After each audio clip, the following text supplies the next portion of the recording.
Taylor Swift versus Kanye, Taylor Swift versus Justin Bieber, Taylor Swift versus Marty McFly?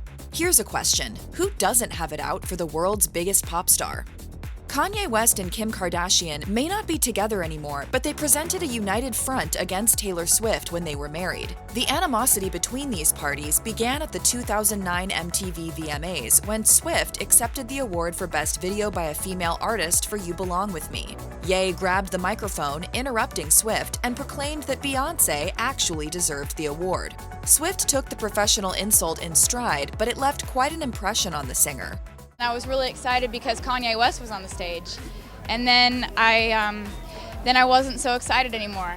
Ye showed contrition and apologized to Swift shortly after, and Swift accepted. Still, their feud didn't end there, and in 2016, Ye dropped his track Famous, which referred to Swift using derogatory language. This was when Kardashian became involved. She released a call she had recorded between Ye and Swift, alleging that the singer knew and approved of the contentious lyric. Swift denied the evidence, saying it didn't show the whole story, and the ongoing back and forth between her and the Wests carried on for years. Eventually, Kardashian dropped out of the feud, claiming in a 2019 episode of Watch What Happens Live that it was all over. No, I feel like we've all moved on. Numerous celebrities have taken to social media to voice their issues with Taylor Swift over the years. Katy Perry publicly joined the fray in 2014.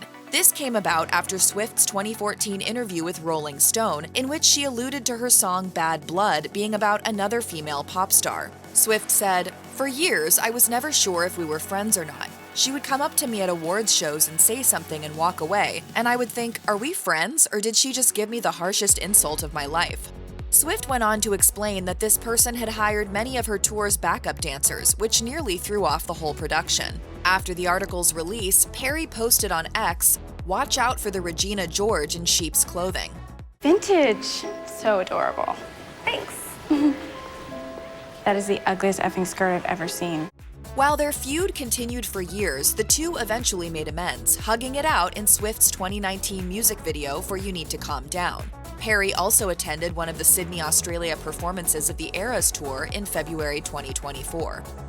In August 2019, Taylor Swift told The Guardian that she thought then-President Donald Trump believed his presidency to be an autocracy. This was quite a statement for Swift, and some critics attacked the singer for taking what they believed to be a left-leaning political stance. Among those critics was Kid Rock. This won't come as any surprise to anyone who knows anything about the singer-rapper. Kid Rock's beef with Swift began in 2019 when he posted a misogynistic tweet that, unsurprisingly, upset Swift's many followers. Taking to X, formerly Twitter, Kid Rock said, "Taylor Swift wants to be a Democrat because she wants to be in movies, period. And it looks like she will suck the doorknob off Hollyweird to get there. Oldest move in the book.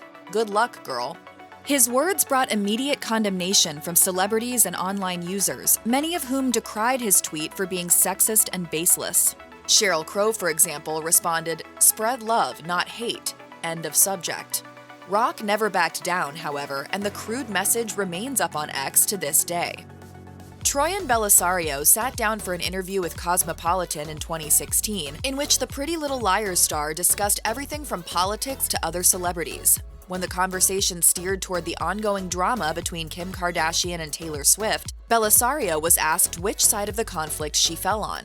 After explaining she wasn't interested in the Kardashian side of things, she settled on Team Swift. Her response was somewhat reluctant, however, and she explained that she did have issues with the pop star. Bellisario explained, "I'm so appalled by what I consider to be her false feminism. It seems like she's this person who's like sisterhood, and then she does nothing but tear down the women that were once her friends."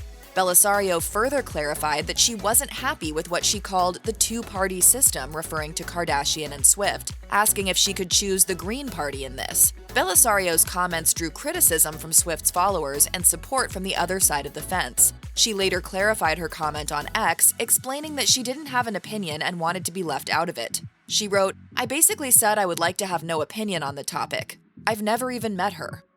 Would you say you're fans of both, though? No, I really You don't care? I don't know about either one. I don't care about either one. Michael J. Fox isn't often associated with Taylor Swift, but he accidentally entered the fray back in 2013. During the 2013 Golden Globe Awards, co-host Tina Fey joked that Swift should stay away from Fox's son, Sam Michael Fox, who was born in 1989, the same year as the singer. Great Scott!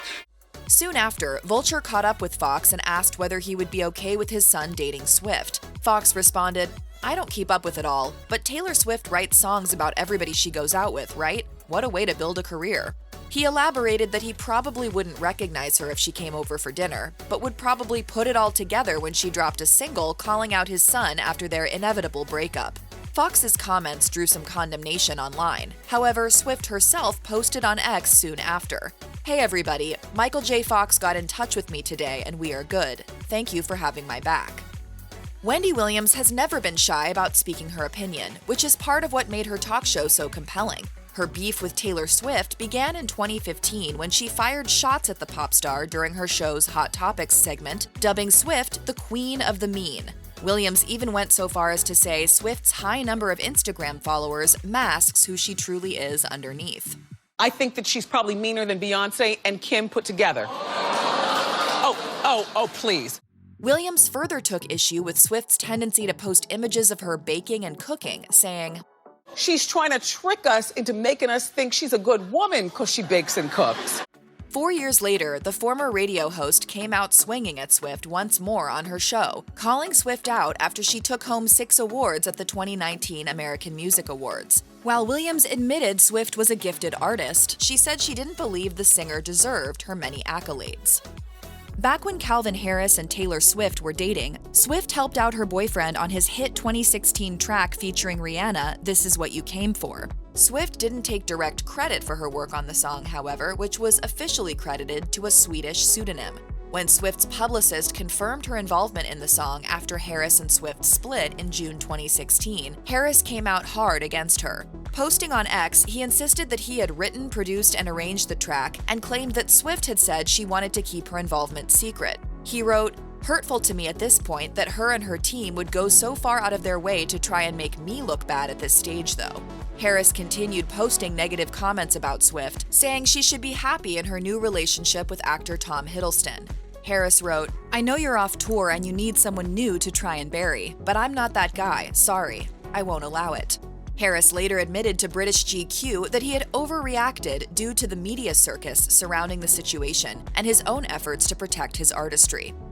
Demi Lovato and Taylor Swift were once friends, but that all changed thanks to Joe Jonas. Swift and Jonas dated for a few months in 2008 before he dumped her through an infamous 27-second phone call, resulting in a slew of tracks targeting him. 2 years later, Lovato and Jonas romantically linked up, before the relationship ended after just a couple of months.